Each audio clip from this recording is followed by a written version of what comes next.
हमारी जितनी भी मीटिंग हुई है उन्होंने कंडक्ट करवाई है। जय जवान जय किसान। मित्रों, मैं आ वावी तो नहीं हजी मगफળી गिरनार 4 અને 5 પણ ઝાલા સાહેબ દ્વારા જે અમારે કોન્ટેક્ટ થયો અને ઝાલા સાહેબને મેં વાત કરી કે સાહેબ આપણે બીજા જિલ્લામાં પણ મીટિંગ ગોઠવીએ, તો એમાંથી પોરબંદર જિલ્લાના અમુક ગામડા છે એ લોકોને ખબર જ નહોતી કે ગિરનાર 4 અને 5 શું છે।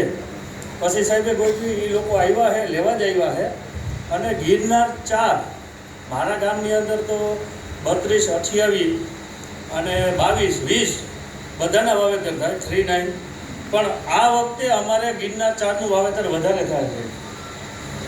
इस साल बहुत बढ़िया होगा, अगले साल अच्छी हुई थी मगफળી, એટલે આ વર્ષે है ને અમારે ગિરનાર 4નું વાવેતર વધારે થાય અને 5નું પણ થાય અને ગિરનાર 4ના રિઝલ્ટ બહુ સારા છે।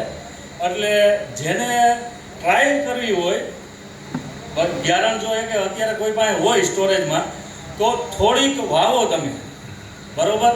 4 નંબર 5 નંબર તમે થોડી થોડી વાવો, 2-5 વીઘાની વાવો, 10 વીઘાનું વાવેતર હોય તો 2-5 વીઘાની વાવો તમે, અને તમારા ખેતરમાંથી ઉત્પાદન કરો અને એમાં ટ્રાયલ કરો એટલે તમને ખ્યાલ આવશે કે કેટલો ડિફરન્સ છે બેયનો, બરોબર।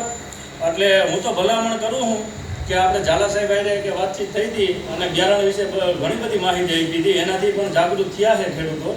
એટલે તમે એની માહિતી મેળવો અને આવી મિટિંગ એક ખાસ કે અમે કોલ કરતા હોય ને એટલે આપણે એમ કહીએ કે ભાઈ આપણે અહીંયા ખેતીવાડીની મિટિંગ છે અને રાખવાનું જમવાનું શું?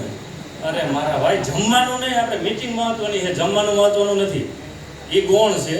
એટલે ખેતી કરતા હોય ને એને એક જ ધ્યાન રાખવાનું કે ખેતીવાડીની મિટિંગ હોય ને એની અંદર હાજરી આપો તમે, તમને થોડુંક તો એમાંથી જાણવા મળશે, 100% મળશે।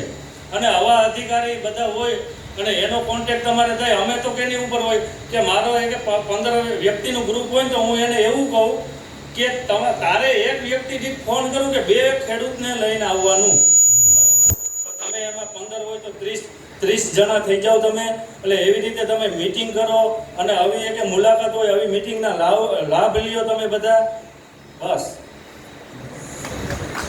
આભાર મયુરભાઈ।